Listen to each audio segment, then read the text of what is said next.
Alors le windsurf, ça a commencé à l'âge de 5 ans. J'ai commencé la planche à voile car mon père en faisait au niveau amateur. Mais j'ai vite mordu à l'hameçon, j'ai commencé. Et puis à 5 ans, on a un niveau de débutant, parce qu'on est très jeune, on n'a pas de force physique. Et puis vers mes 10 ans, j'ai commencé à faire des petites compétitions. Donc championnat de Belgique junior, je crois. Puis à 12 ans, je me suis vraiment lancé dans la compétition, dans le sport de haut niveau avec les entraînements. Et puis ici, il y a 2 ans, dans la préparation physique chez Damien. Et c'est justement avec Damien que Cyril a rendez-vous pour une séance de préparation physique. Salut, ça va? Tu vas bien? Et toi? En forme? Okay. Tu peux te changer dans les vestiaires et puis je t'attends dans la salle. Véliplanchiste, ce n'est pas tout le temps être sur sa planche, surtout l'hiver où les conditions ne sont pas les plus clémentes, mais c'est aussi s'entraîner hors de l'eau plusieurs fois par semaine pour se maintenir au top physiquement. L'été, en moyenne, je suis quand même 2 à 3 fois semaine sur l'eau, plus minimum 2 fois semaine à la préparation physique. Et l'hiver, c'est plus de préparation physique et moins de navigation sur l'eau. Et pour l'aider à se maintenir au plus haut niveau, il peut compter sur toute une équipe présente pour le faire progresser. Et donc c'est vrai qu'il y a la maman de Cyril qui nous a aidé à constituer cette équipe. Et alors c'est vrai que voilà, moi j'ai été une des premières pierres mises à l'édifice. Et puis maintenant on a un nutritionniste, diététicien, donc Serge Peters qui travaille avec nous. On a un ostéo, Eric Martin, on a un kiné, Laurent Van de Velde. On a un médecin sportif aussi. Et puis alors moi j'ai une petite équipe ici. Je ne sais pas assurer toutes les séances puisque Cyril reste toute la journée chez nous. Et donc là j'ai Loïs, Tito qui viennent avec lui. On a une sophrologue, Virginie, qui vient bosser aussi. Donc voilà, c'est vrai que c'est toute une équipe autour de Cyril maintenant. Windsurfer, ça demande aussi une organisation bien particulière. Les conditions météorologiques jouent un rôle essentiel dans son entraînement. Ses journées sont rythmées entre l'étude, la planche et ses entraînements ici à Malone. Il faut se rendre compte que Cyril, à l'heure actuelle, il vient, il se lève tôt le matin, il vient ici, on fait un premier entraînement, il étudie, on fait un deuxième entraînement, il étudie, il fait un troisième entraînement. De temps en temps peut-être autonome, et il fait ça plusieurs fois par semaine. Donc bien sûr, c'est toujours en fonction du vent.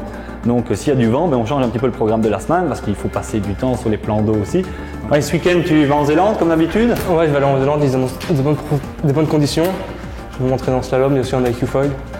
Ouais. Je vise des compétitions pour l'année prochaine. Direction maintenant la Zélande, accompagné de toute la famille. C'est là que Cyril s'entraîne la plupart du temps. En Belgique, le vent n'est pas idéal. Après plusieurs heures de route dans son van aménagé, Cyril arrive à destination. Donc voilà, ici tout le matériel est chargé comme vous pouvez le voir. Planche de foil, slalom light wind, slalom medium wind et slalom high wind. Ici on a toutes mes voiles, mes wishbones. Donc voilà, on est prêt. Donc voilà, là on est prêt, on va préparer tout le matériel.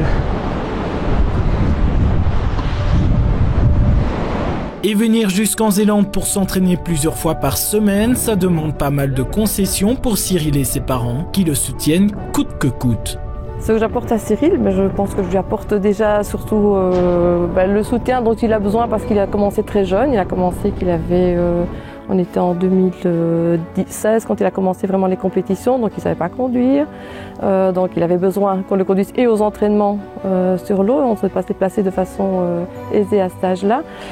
Il a aussi besoin que quelqu'un un petit peu l'aide pour tout ce qui est, j'appelle ça, j'aime pas trop le terme management, mais l'organisation qui tourne tout autour.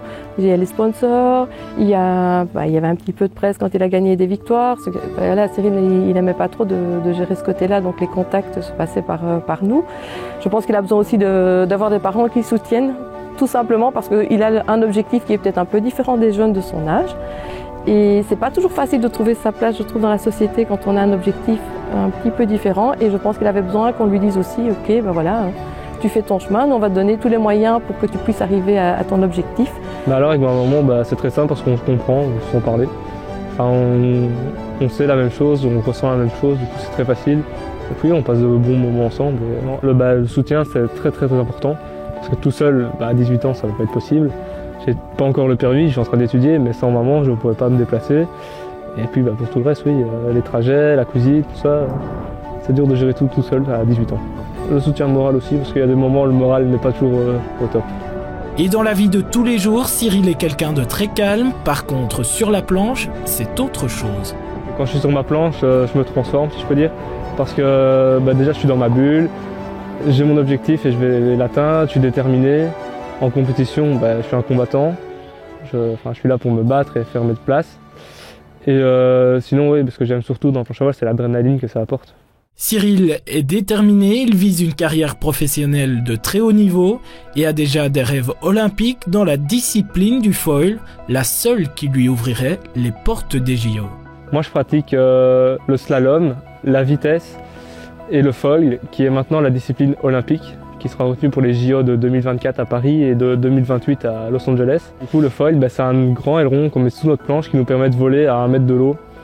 Et le foil se pratique soit en format slalom, donc en descente au vent, ou soit en format régate, où c'est de la remontée au vent comme les lasers. Donc oui, j'aimerais bien participer aux JO et donc je vais tout faire pour y arriver. En attendant les JO, Cyril partira s'entraîner un mois à Tenerife en février prochain pour préparer entre autres les championnats du monde en slalom U21 qui se tiendront en avril et le championnat d'Europe qui lui se tiendra en août prochain. Et il participera aussi à quelques compétitions de hic foil en vue d'une qualification pour les JO.